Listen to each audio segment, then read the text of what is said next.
안녕하세요. 반갑습니다. 오늘도 하나님 말씀으로 하루를 시작하는 모닝빵에 오신 여러분들 주님의 이름으로 환영하고 축복합니다. 대통령이 취임할 때마다 취임사에 빠지지 않는 내용이 있습니다. 바로 공의롭고 정의로운 사회를 만들겠다는 다짐입니다. 공의, 공정, 정의, 이것이 틀렸다고 생각하는 사람은 아무도 없죠.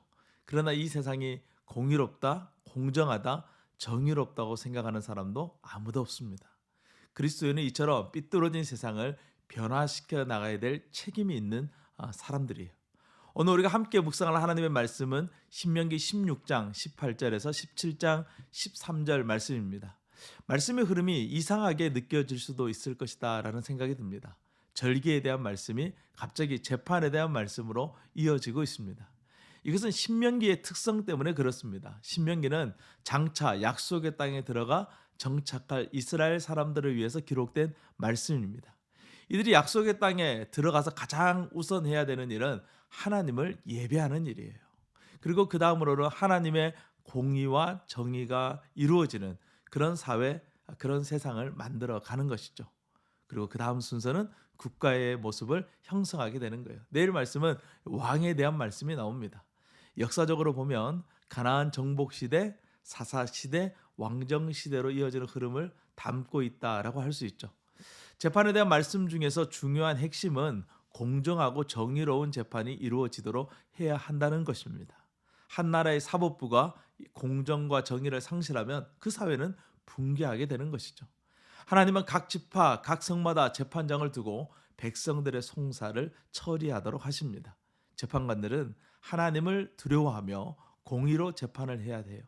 뇌물을 받거나 사회적 지위나 형편에 따라서 재판의 판결이 바뀌어서는 안 됩니다. 재판은 언제나 공정하게 이루어져야 하는 것입니다. 이렇게 공의로운 재판이 이루어지는 나라가 될 때 하나님은 그들에게 복을 주실 것을 약속하시는데 그 약속은 바로 땅을 차지하는 복이에요. 하나님이 주신 땅에서는 죄가 설 수 없다는 것이죠. 불공정이 설 수 없다는 거예요. 불의가 함께할 수 없다는 것입니다. 이어지는 말씀은 우상 숭배에 대한 말씀이에요. 우상을 섬기는 자들은 반드시 죽이라는 무서운 명령이 내려집니다. 하지만 이들에 대한 판결을 내릴 때도 신중하게 두세 명의 증인을 통해서 확정된 후에 판결을 내리라라고 말씀하고 있어요. 그리고 각 지파에서 해결하지 못하는 문제는 중앙성소회로 가지고 와서 제사장의 판결을 받도록 합니다. 당시 제사장은 이 재판관의 역할도 함께 감당을 했습니다. 제사장 또한 재판관과 같이 공의와 정의에 따라서 재판을 해야 합니다. 무엇보다 하나님을 두려워함으로 하나님의 뜻만 전해야 되는 것이죠.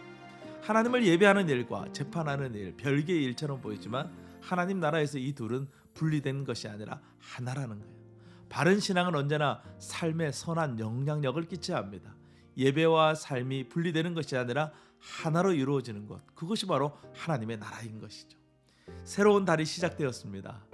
특별히 2월은 유난히 빨리 지나가는 달이죠. 하지만 2월은 봄을 준비하는 달이기도 합니다. 2월 한 달도 하나님의 말씀과 동행하면서 그 말씀이 우리의 삶을 지배하는 은혜가 우리 모두에게 있기를 주님의 이름으로 축복합니다. 오늘도 주님과 함께 승리하세요. 샬롬.